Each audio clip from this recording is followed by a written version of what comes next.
ఇన్నేళ్ల నుంచి రోడ్లు ఉండిందా? ఇప్పుడే కొత్తగా వేస్తా ఉన్నారా? మా తాత వాళ్ళు వచ్చి 35 ఏళ్ళు అవుతా ఉంది. 35-40 ఏళ్ళు అవుతా ఉంది ఇటుకి వచ్చి, ఈ ప్లేస్ కి వచ్చి.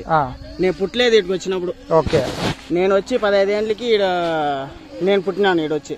మీ తాత వాళ్ళు ఇక్కడికి వచ్చిన 15 ఏళ్ళకి నేను పుట్టినాను. ఓకే, 35 ఏళ్ళుగా ఎమ్మెల్యేగా టీడీపీ గవర్నమెంట్ ఉండింది మా ఊర్లో. కానీ మాకు రోడ్డు లేదు, మమ్మల్ని పట్టించుకునే వాళ్ళు నాదుడు ఎవరు లేదు. వైఎస్ఆర్సీపీ వచ్చినాక ఇప్పుడు సీసీ రోడ్ వేస్తా ఉన్నారు, నీళ్లు సౌకర్యం లేకుండా ఉండే. యా గవర్నమెంట్ అడిగినా ఆ గుట్టుకి ఎవరు వేస్తారులే, ఆ గుట్టుకి ఎవరు వేసేకి అయ్యలేదు, మీరెవరు మాకు మమ్మల్ని పట్టించుకునేది అనేసి గమనైపోయినారు. మేము ఈసారి 5 ఏళ్లకు ముందు వైఎస్ఆర్సీపీకి ఓటేసి వైఎస్ఆర్సీపీని గెలిపించుకున్నాము. మాకు ఇప్పుడు రోడ్ వేస్తా ఉన్నారు, కంప్లీట్ చేయాలి. చూడండి కంప్లీట్ చేసిన, చాలా దూరం రోడ్ వేసినారు. నీళ్ళ సౌకర్యము 3.5-4 ఏళ్ళకి ముందునే వచ్చేసింది మాకు మొత్తము. ఈ ప్రభుత్వం వచ్చినాక మాకు రోడ్లు అంతా మారిపోయింది.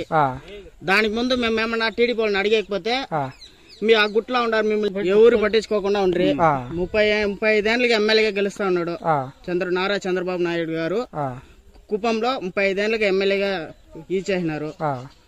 కానీ మాకు భరత్ అన్ని ఈసారి గెలిపించి మాకు అన్ని సపోర్ట్ గా, గెలిపికి ముందునే ఇన్ని సపోర్ట్ చేస్తాను, గెలిపిస్తే ఇంకా బాగా సపోర్ట్ చేస్తారనేసి మేము కోరుకుంటాను.